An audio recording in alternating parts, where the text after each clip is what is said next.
Today's readings focus on the suffering servant, Jesus our Lord.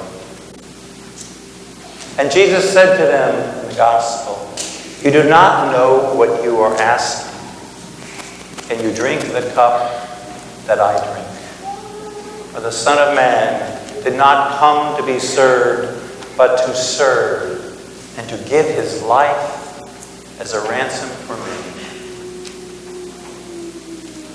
My dear friends, this raises the question, how we respond in the face of suffering. If Holy Thursday, Good Friday, and Easter Sunday have meaning for us, they call us to enter into Christ's path through suffering into a new, higher, and better life. Many great human beings face suffering in their own personal lives. Blessed Mother Teresa of Calcutta and Saint Therese of Lisieux come to mind. Both of them were filled with great love. But what about, my friends, about the people you and I know? The people who are close to us? The people that are in our parish? How do they face suffering? The passion of our Lord Jesus Christ comes to us with his love and a desire to be with us throughout our life. Jesus wants to be totally and completely a part of you. He wants his body to become your body, his blood to mingle with yours. He wants to give himself to you and me completely, to share his life in yours and your life in him. His life is a life of self-sacrificing service and commitment to care for you, each one of you, and to love you forever. God invites those who suffer to put their suffering at the service of others by uniting with the suffering of Jesus. I have someone who's close to me, who is suffering, who when I ask, "How do you do it?" responds, "I unite my suffering with Jesus." About a year ago in my prayers, I started asking Jesus, what does it really mean to unite yourself with your suffering? I told him, it's really hard as a human being, but as a deacon, when you see somebody suffering, to say, unite yourself with Christ's suffering. I'm sure we've all heard that or said that. And as I prayed over time, the following was revealed to me. So I share it. Michael, it is not my suffering that people should unite with. It is my love. I, Jesus, know that I am so loved by my Father that it releases in me all the love the Father has given me, and that I possess for each one of you. No matter what, I know that I am loved.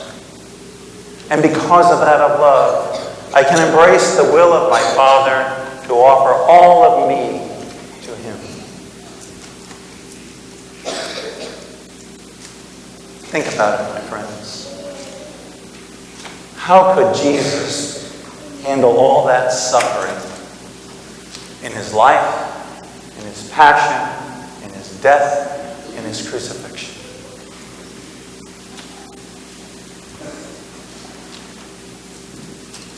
He had to go all through that as a human being because it wouldn't have counted if it was divinely done. He had to be there and represent all of us. So how did he do that as a human being? Did he just say, well, I can take it. I'm strong. Whip me some more.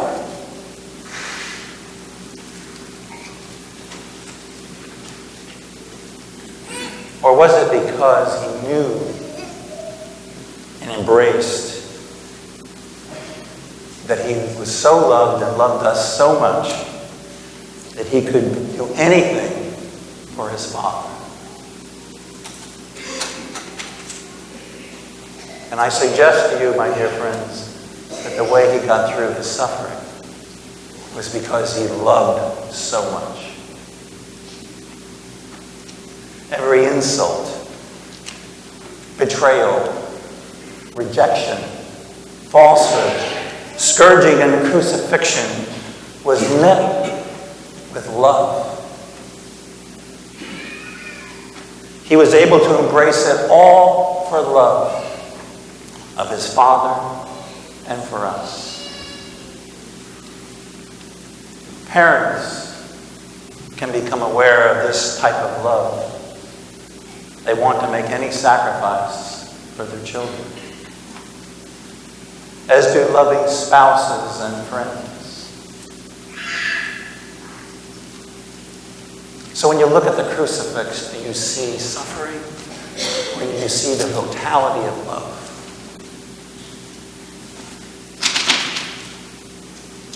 And when that was revealed to me, I was able to see things differently. I was able to look at the person who's close to me and others in our parish who suffer, and I now see how they're able to do what they can do. What seems impossible is now able to be done because of their being united with the Lord's love.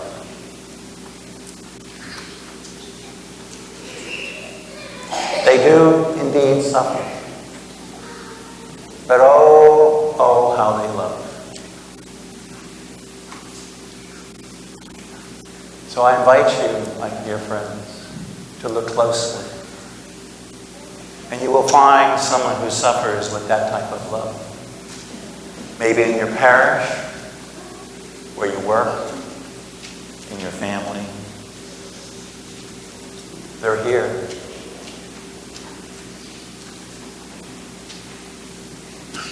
They suffer in a unique way. They suffer because they know that they are so loved by God. It's like the Lord said to me, Michael, the one who's close to you love and loves that way because she has accepted that she is a beloved of mine. It's the thing that empowers that person to be the love to anyone they encounter.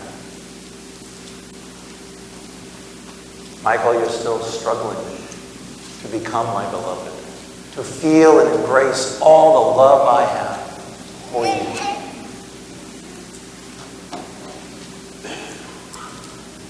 Suffering souls, my dear friends, accept the Lord's love and offer it to save souls who will love him for all eternity.